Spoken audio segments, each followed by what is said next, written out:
ظاہر جو ایمان مت منگائے گا تو اللہ تعالیٰ ایسے کے ساتھ کہاں ہوتا ہے. پھر ہم جو ہے ان کے اوپر قابو پانے کی کوشش کریں گے. جب وہ آ رہے ہوتے ہیں تو سب سے آگے جسے جو شخص ہوتا ہے نا سب سے آگے آگے آ رہا ہوتا ہے, وہ جیسے ہی دیکھتا ہے کہ سامنے تو خواتین کی لائن لگی ہوئی ہے, اس نے کیا کیا زور سے قرآن پاک کی یہی آیت جو ہے وہ پڑھنی شروع کر دی. قل للمؤمنین یغضوا من ابصارهم ویحفظوا فروجهم ذلک ازکا لہم ان اللہ خبیر بما یصنعون. یہ جب انہوں نے آیت پڑھی تو سارے کے سارے جو پیچھے لشکر میں آ رہے تھے انہوں نے اپنی نگاہوں کو نیچے کر لیا, بغیر دیکھے کسی عورت کو وہ سیدھا اندر گئے اور اندر جا کے انہوں نے بیت المقدس پر قبضہ کر لیا.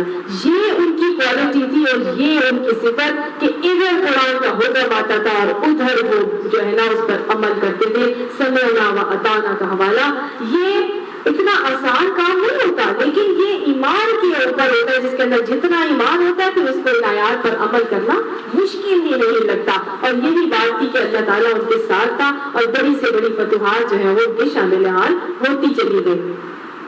اب آپ یہ دیکھیں کہ جب ہمارا دین اس قدر نگاہوں پر پابندی لگاتا ہے کہ ادھر ادھر ایسی نگاہوں پر نہ ڈالی جائے جہاں پہ فزیکل لسٹ کا معاملہ ہو رہا ہو, لیکن ہمارا دین کچھ خصوصی معاملات میں باقاعدہ طور پر نامحرم کو دیکھنے کی اجازت بھی دیتا ہے. جیسے کہ شادی بیاہ کے جب معاملات آتے ہیں تو آپ صلی اللہ علیہ وسلم کی احادیث کے حوالے سے ہمیں پتہ چلتا ہے سنت کے معاملات میں کہ آپ صلی اللہ علیہ وسلم ایک کے بعد ایک دفعہ مغیرہ بن شعبہ آئے تو آپ کو فرمایا انہیں کہ میں شادی کر رہا ہوں. تو آپ صلی اللہ علیہ وسلم نے انہیں مشورہ دیا کہ کیا تم نے اسے دیکھا ہے, تو اگر نہیں دیکھا تو دیکھ لو, بہتر ہے کہ تم اسے دیکھ لو. تو دیکھیے یہ بھی تو وہی معاملہ ہے نا کہ نگاہ اٹھائی جا رہی کسی اور نامحرم کی طرف, لیکن آپ صلی اللہ علیہ وسلم نے حضرت جابر بن عبداللہ کو فرمایا کہ جب تم میں سے کوئی کس شخص کسی عورت سے شادی کا خواہش مند ہو تو اسے چاہیے کہ حد الامکان اس کو دیکھ لے, آیا کہ اس عورت میں ایسی خوبی ہے جو اس کے ساتھ نکاح کی طرف اسے راغب کرنے والی ہو. تو لہٰذا شادی بیاہ کے معاملات میں ہمارا دین اجازت دیتا ہے, بلکہ پسند کرتا ہے کہ لڑکا اور لڑکی آپس میں ایک دوسرے کو دیکھ لیں. لیکن یہ دیکھنے کا معاملہ صرف دیکھ لینے کی حد تک یہ ہے, یہ ایسا نہیں دیکھنا کہ بس وہ منگنی کر دی ہے تو وہ ابھی لڑکا اور لڑکی کو اجازت دے دی جائے کہ جی اب آپ جائیں اور سرے عام کافی بھی پیے اور آئس کریم بھی کھانے چلے جائیں اور ابھی ایک دوسرے کو جان لے اور تھوڑا بہت ان کی کیا ہوتی ہے نہیں کہ اس کی انڈرسٹینڈنگ ہو جائے. انڈرسٹینڈنگ اگر ہونی ہوتی ہے نا تو وہ ایک رات میں ہی ہو جاتی ہے, اور اگر نہیں ہونی ہوتی تو ساری عمر بھی لگے رہے اور انڈرسٹینڈنگ نہیں ہوتی. یہ صرف ذہنی اس کی انکلینیشن کی بات ہوتی ہے. جب سوچ لیا اور ٹھان لیا کہ میں نے اس کے ساتھ زندگی گزارنی ہے تو پھر باروک سے وہ انسان زندگی گزارتا بھی ہے اور وہ عورت بھی اس کے ساتھ گزارتی ہے. لیکن جب انڈرسٹینڈنگ, جب کسی کو کوئی بات بتانی ہی نہیں اور اپنے دل میں ہی ہر بات رکھنی ہے اور کہنا ہے کہ جی بعد میں انڈرسٹینڈنگ ہوگی اور پہلے ہم کر لیں, تو یہ سب فضول باتیں ہیں. ہمارا دین اس کی اجازت نہیں دیتا. ٹھیک ہے, آج یہ بہت بڑا فتنہ ہمارے معاشرے میں ہے. دین پڑھانے اور پڑھنے والے لوگ بھی جو ہیں وہ اپنے بچوں کی جب شادیاں کرتے ہیں تو وہ یہ ایکسپیکٹ کرتے ہیں کہ نیک لڑکی ان کو ملے, لیکن جب منگنی ہو جاتی ہے تو وہ ایکسپیکٹ کرتے ہیں کہ اپنے دونوں جو ہے آپس میں انڈرسٹینڈنگ پیدا کرنے کے لیے میل ملاپ کریں یا ٹیلی فون پہ رابطے رکھیں یا میسجنگ کریں اور ایک دوسرے کے ساتھ جو ہے وہ ان ٹچ رہیں. ہمارا دین اس کی اجازت بالکل نہیں دیتا. ٹھیک ہے, ہاں جی. اور حضرت ابوبکر صدیق بھی مشورہ دیتے ہوئے نظر آتے ہیں کہ صحابی کو آپ نے فرمایا کہ اس کو دیکھ لو تو کیونکہ انسانی عورتوں کی آنکھوں میں اکثر خرابی ہوتی ہے. یہ نہ ہو کہ یعنی کہ بعد میں اگر تم کہو کہ میں نے فلاں عورت سے شادی کر لی تو وہ تو مہنگی نکلی ہے, اس کی آنکھوں میں کوئی مسئلہ تھا, تو ان کو دیکھ لو. یعنی اگر تمہیں ایک جگہ کا پتا ہے کہ ان لوگوں میں یہ معاملہ ہو خرابی کا ہے تو تم پھر بھی دیکھ لو. اگر پھر بھی تمہارا دل چاہے تو ضرور کرو, لیکن یہ نہیں ہے کہ تم بعد میں اسی چیز کو ایپ کو جڑ بنا کے اور اپنی شادی کو توڑنے کا معاملہ کرو. کیونکہ حلال کاموں میں اللہ کو سب سے زیادہ ناپسندیدہ عمل جو لگتا ہے وہ طلاق کا معاملہ رہتا ہے. تو اس لیے بعد کے معاملات سے بہتر ہے کہ تم پہلے انہیں دیکھ لو تاکہ شادی کی طرف تمہارے لیے کوئی رغبت کا معاملہ ہونے میں آسانی ہو جائے. دوسرا, ان کو حکم دیا جا رہا ہے یا فضو فروجہم، اپنی شرمگاہوں کی حفاظت کرو. فروج کہتے ہیں شرمگاہ کو. شرمگاہ کے حوالے سے صرف ایک ہی جگہ نہیں ہے بلکہ پوری کی پوری سطر اس میں شامل ہے. ٹھیک ہے، شرمگاہ ایک شرمگاہ کے ایریا کی بات ہے اور دوسرا کیا ہے، پوری کی پوری سطر ہے جو شرمگاہ کے حوالے سے اس میں شامل ہوتی ہے. آپ صلی اللہ علیہ وسلم نے فرمایا شرمگاہ کے حوالے سے کہ کوئی مرد کسی مرد کے سطر کو نہ دیکھے اور نہ کوئی عورت کسی عورت کے سطر کو دیکھے. کسی زندہ یا مردہ انسان کی ران پر نگاہ نہ ڈالو. تو لہذا مرد کا مرد سے سطر جو ہے وہ ناف سے لے کے گھٹنوں تک ہے، ران اس میں شامل ہے اور شرمگاہ کا جو ایریا ہے وہ بھی اس کے اندر شامل ہے. اسی طرح عورت کا، مسلمان عورت کے ساتھ سطر بھی یہ ہے بغیر کسی اشد ضرورت کے اس ایریا کو بالکل کسی کے سامنے کھلے عام ایکسپوز کرنے کی اجازت نہیں ہے. حتیٰ کہ آپ میڈیکل ٹریٹمنٹ کے لیے بھی یا ڈیلیوری کیسز کے لیے بھی جائیں تو پورے کا پورا اپنے آپ کو ایکسپوز کر کے لینے کی اجازت نہیں ہے. پورا اپنے آپ کو کورڈ رکھیں اور موسٹلی گائنی کے اندر بھی اسی طرح ہوتا ہے کہ ڈیلیوری کیسز کے اندر ان کی ٹانگوں پہ خواتین کی جو ہے وہ اسی اتنا ایریا جو ہے وہ ایکسپوز کر کے اور اپنا کام کیا جاتا ہے. تو لہٰذا ہمارا دین اس چیز کے بارے میں بہت زیادہ سختی اختیار کرتا ہوا نظر آتا ہے. قد افلح المؤمنون، فلاح پا گئے مومن جو اپنی شرمگاہوں کی حفاظت کرتے ہیں. اس کے اندر یہ ایک آیت کا ایک جز آتا ہے. تو لہٰذا یہ بہت مومنوں کی صفات میں ہے کہ وہ اپنی شرمگاہوں کی حفاظت کرنے والے ہوں. تو مردوں کے حوالے سے تو جیسے میں نے آپ کو یہ بتایا، ساتھ ہی ساتھ جو ہے وہ یہ بات بھی ہمیں سمجھ لینا چاہیے کہ یہ مومنوں کو اگر یہ کہا جا رہا ہے کہ وہ اپنی نگاہوں کو جھکا لیں اور اپنی شرمگاہوں کی حفاظت کریں، تو اس کا ہرگز بھی یہ جواز نہیں نکلتا کہ مومنوں کو نگاہیں نیچی کرنے کا حکم ہے. اس کا مطلب ہے کہ عورت جو ہے وہ بغیر پردے کے یا چہرے کھلے کے ساتھ پھرتی ہوئی نظر آئے.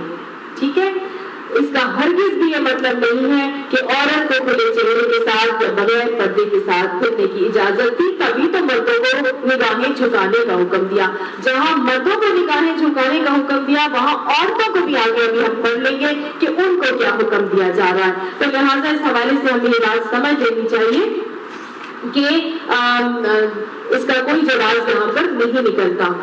پھر ہم نے جو واقعہ عفق پڑھا تھا اس کے اندر بھی میں نے آپ کو بتایا تھا کہ حضرت عائشہ نے جب حضرت صفوان بن معطل کو دیکھا تھا تو فوراً وہ کہتی ہے کہ میں نے اپنے کپڑے کو، اپنی چادر کو اپنے چہرے پر ڈال دیا. تو گویا چہرہ چھپانے کی یا چہرہ ڈھانپ کر نکلنے کے معاملہ جو ہے وہ اس سے پہلے شروع ہو چکا تھا. اب ان کو عادت تھی کہ ہم کھلے چہرے کے ساتھ کسی کے سامنے نہیں جائیں گی. جہاں مردوں کو نگاہیں نیچے رکھنا ہے وہاں عورتوں کو بھی پردے کا پورا اہتمام کر کے ہی باہر نکلنا ہے. ذالکہ، یہ ازکا لکم، تمہارے لیے زیادہ بہتر ہے، پاکیزگی کے لیے زیادہ بہتر ہے. ان اللہ خبیر بما یصنعون، بے شک اللہ جانتا ہے جو کچھ تم بناتے ہو. وقل، اور آپ کہہ دیجئے، للمؤمنات، مومن عورتوں کو بھی کہہ دیجئے. کیا کہیے مومن عورتوں کو؟ یغضضن من ابصارہن، وہ بھی جھکا لیا کریں اپنی نگاہوں میں سے چند نگاہوں کو وہ بھی جھکا لیا کریں. تو یہ وہی طرح کی نگاہیں جو میں نے آپ کو بتایا کہ نامحرم کے اوپر اگر پڑ رہی ہے تو ان کو بھی یہی حکم دیا جا رہا ہے. ہر وہ نگاہ جو کسی بھی فزیکل لسٹ یا ڈیزائر کو ابھارنے کا معاملہ کر رہی ہے، شہوانی جذبات جس سے ابھر رہے ہیں، ان کو جھکانے کا معاملہ خواتین کو بھی، مومنات کو بھی کرنے کا حکم دیا جا رہا ہے. اب یہ جو مومنات کو یہاں پہ حکم دیا جا رہا ہے تو اس کے حوالے سے مجھے اور آپ کو یہ بھی دیکھنا چاہیے کہ آپ صلی اللہ علیہ وسلم نے ایک مرتبہ پوچھا حضرت اپنے صحابہ کرام سے کہ بہترین عورت کون سی ہے. تو سارے صحابہ کرام جو ہے نا وہ خاموش، بالکل خاموش ہیں اور سوچ رہے ہیں کہ کیا جواب دیا جائے کہ بہترین عورت کون سی ہوتی ہے. حضرت علی اٹھے اور بھاگے بنا اپنے گھر میں آئے، حضرت فاطمہ سے پوچھا کہ تم بتاؤ کہ سب سے بہترین عورت کون سی ہے. تو حضرت فاطمہ نے جواب دیا کہ وہ جو کسی غیر محرم کو نہ دیکھے اور نہ ہی کوئی غیر محرم اسے دیکھے. پھر بھاگ کر آئے اور نبی صلی اللہ علیہ وسلم کو انہوں نے بتایا. آپ نے پوچھا تمہیں کس نے بتایا ہے؟ تو آگے سے انہوں نے کہا فاطمہ نے بتایا. تو آپ نے فرمایا فاطمہ تو میرے جگر کا ٹکڑا ہے. اور یہ صرف کہنے کی بات نہیں تھی کہ نہ وہ کسی نامحرم کو دیکھے اور نہ کوئی نامحرم اسے دیکھے. یہ بہترین عورت جنت کی خواتین کی سردار بھی اسی وجہ سے ٹھہری کہ ان کو اتنا زیادہ اس بات کا پردے کے احکامات آنے کے بعد یہ اس سے پہلے تو حضرت بلال کے ساتھ مل کے باقاعدہ اصحاب صفا کے لیے کھانے کا انتظام کیا کرتی تھی, ان کو پہنچایا کرتی تھی, سب کچھ کرتی تھی. لیکن اس کے بعد سے ان کا یہ معاملہ ہو گیا تھا کہ اتنی محتاج تھی کہ اپنے شوہر حضرت علی کو انہوں نے کہا کہ جب میں مر جاؤں تو میرے مرنے کے بعد میرا جنازہ جو ہے نا وہ کوئی اس پہ کسی بھی نامحرم کی نگاہ نہ پڑے, لہٰذا آپ میری میت کو رات کو دفنائیے گا اور آپ اسے غسل دیں گے, ساتھ میں کوئی اور بلا لیں, لیکن آپ نے رات کو لے کے جانا ہے. اور کوئی ایسا ہو کہ میری حیت اور ساخت کے اوپر بھی جو ہے کسی کی نظر نہ پڑے تو اس کے لیے کیا طریقہ کیا جائے. تو پھر ان کو بتایا ایک ان کی گھر میں کسی دوست نے بتایا کہ آپ مجھے نام اس وقت ذہن سے نکل گئے.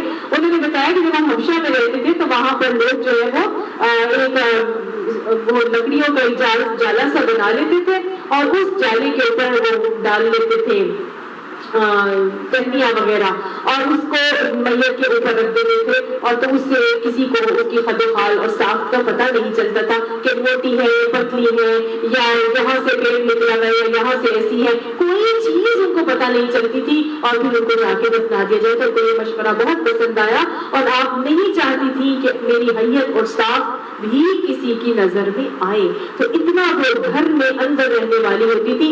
کرنا بھی کہ گھروں میں قرار پکڑ کے ٹک کے بیٹھی رہو, بغیر ضرورت لور خواتین کا پھرنا ہمارے دین میں بالکل پسندیدہ نہیں ہے. کہ ونڈو شاپنگ کے لیے جا رہے ہیں کہ چلو آؤٹنگ کے لیے نکلتے ہیں, چلو وہاں چلتے ہیں, چلو فلاں جگہ نہیں. اگر ضرورت ہے تو ضرور نکلیے پورے پردے کے ساتھ, لیکن بغیر ضرورت خواہ میں لور پھرنے کی ہمارے دین کو بالکل اجازت نہیں ہمیں دیتا. اچھا جی, اور ایک اور یہاں پہ مس کانسیپٹ بھی آپ کو بتا دوں کہ بہت سارے لوگوں کا یہ مس کانسیپٹ بھی ہے کہ جو شیخ ہوتے ہیں ان کو دیکھنا عبادت ہوتا ہے. بہت سارے جو شیخ طریقت کے حوالے سے جو لوگ شیخوں کو مانتے ہیں, ان کے ہاتھوں پہ بیٹھ کرتے ہیں, تو ان کا یہ کانسیپٹ ہے کہ شیخ کو دیکھنا جو ہے وہ عبادت ہے, اس سے پردہ نہیں ہے. ایسی کوئی بات ہمارے دین میں نہیں ہے. وہ بھی نامحرم ہے, اس سے بالکل اسی طرح کیا جائے گا. اور آج کل تو یہ فیس بک کے اوپر بہت زیادہ اس ویڈیو نے دھوم مچائی ہوئی تھی پچھلے دنوں کہ وہ ایک شیخ ہے اور اس کے پاس خواتین آ رہی ہیں اور ان کے ساتھ ڈانس بھی کرتا ہے اور ان کے ساتھ دھوم مچا بنال ڈالتا ہے اور ان کو گلے لگاتا ہے اور ان کو چوما چاٹی ہوتی, پتہ نہیں کیا وہ کرتے ہیں. اور وہ سب چیزوں کی اجازت ہوتی ہے, وہ آتے ہیں, سجدے کرتے ہیں, وہ گلے لگتے ہیں اور وہ سارا کہ وہ ہمارے شیخ ہیں اور وہ ہمارے بزرگ ہیں, وہ ہمارے لیے جو بھی کہیں گے ہماری ان سے ہمارا کوئی پردہ نہیں ہے. میں اس کی بات نہیں کر رہی, یہ بعد میں ہم اس کو ڈسکس کریں گے. ہمارا دین اس چیز کی اجازت بہرحال نہیں دیتا. ہاں, یہ معاملہ نہ ہی صحابہ کرام کو کبھی سمجھ میں آیا تھا, نہ ہی صحابیات کو سمجھ میں آیا تھا. جب انہیں نہیں آیا تھا تو پھر آج ہمیں کیا زیادہ ان سے سمجھ ہے کہ ہم شیخوں کو جائیں اور شیخوں کے پاس اور جا کے ان کو پیر طریقت اپنے بنائیں اور اپنے ان کے ساتھ معاملات لے کے چلیں. ہمارا شیخ کون ہے؟ صرف اور صرف نبی صلی اللہ علیہ وسلم. ہمارا بیعت اللہ سبحانہ تعالیٰ سے ہے اور ہم یہ انسان کے اندر کا وعدہ ہوتا ہے جو اللہ سے ہوتا ہے. یہ ظاہری باتوں کی اس میں کوئی ضرورت نہیں ہوتی. ظاہری باتیں کر کے دکھانا ہے آپ نے. آپ اللہ سے مانگیں گے تو اللہ سے زیادہ آپ کی کوئی انگلی پکڑ کے آپ کو سیدھے راستے پر نہیں لا سکتا. یہ شیخ بھی نہیں لا سکتا, یہ والدین بھی اپنی اولاد کو نہیں لا سکتے. یہ انسان کا اپنا اندر کی ذات ہے, اپنا نفس ہے, جو اگر وہ قابو میں کر رہا ہے, اللہ سے مدد مانگ کے کرتا ہے تو ساری چیزیں اس کے لیے آسان ہوتی ہیں اور اللہ اس کے لیے راستے بھی کھولتا چلا جاتا ہے. ہم مسلمان کی بیعت نبی صلی اللہ علیہ وسلم کے دور میں تو لوگ جا کے نبی موجود تھے تو ان کے ساتھ جا کے یہ معاملہ کیا کرتے تھے, لیکن نبی صلی اللہ علیہ وسلم کے بعد کوئی صحابہ کرام کا ایسا عمل بیعت لینے کے حوالے سے جو مسلمان ہو جاتا ہے اس کے لیے بیعت لینے کا کوئی کانسیپٹ بعد میں نظر نہیں آتا.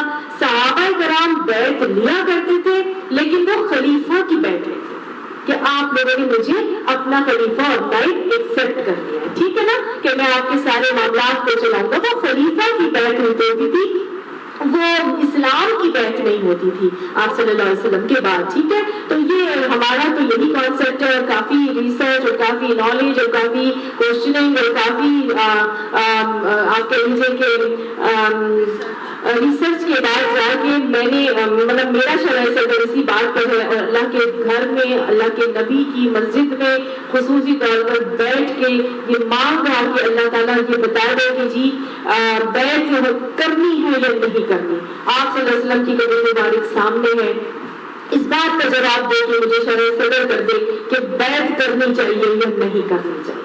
اور اسی سے تھوڑی دیر کے بعد بھی مجھے جواب مل گیا تھا جو میں نے آپ کو دے دیا ہے. ٹھیک ہے, تو یہ میں تو اس بارے میں بالکل شرح صدر ہوں, تو آپ لوگوں کو کیا چیز سمجھ میں آتی ہے, میں فتویٰ دینے والی تو ہوں نہیں. میں نے اللہ تعالیٰ سے اس بارے میں رجوع کیا, اللہ نے میرے لیے معاملہ آسان کیا, اور میں اس بارے میں پوری مطمئن ہوں کہ میری بیعت اللہ اور اللہ کے رسول کے ساتھ ہے. صحیح ہے, ہاں. آپ صلی اللہ علیہ وسلم نے, کیونکہ جب بھی صحابہ صحابیات کا بھی عمل نہیں تھا تو پھر بعد میں تو کوئی اور ان سے زیادہ تو اور کوئی ہے ہی نہیں جو آپ سے ہمیں بہترین گائیڈ کرنے والا ہو. اچھا جی, اس کے بعد آتا ہے اللہ تعالیٰ ہمیں کیا حکم دے رہا ہے کہ ان سے کہہ دو اور مومن عورتوں سے کہ وہ بھی اپنی نگاہوں کو جھکا کے رکھا کریں. نگاہوں کو جھکانے کے حوالے سے یہاں پر ہم تھوڑی سی معاملات دیکھ لیں کہ کہاں کہاں کون سی حدیں اس کی لیے مقرر ہیں.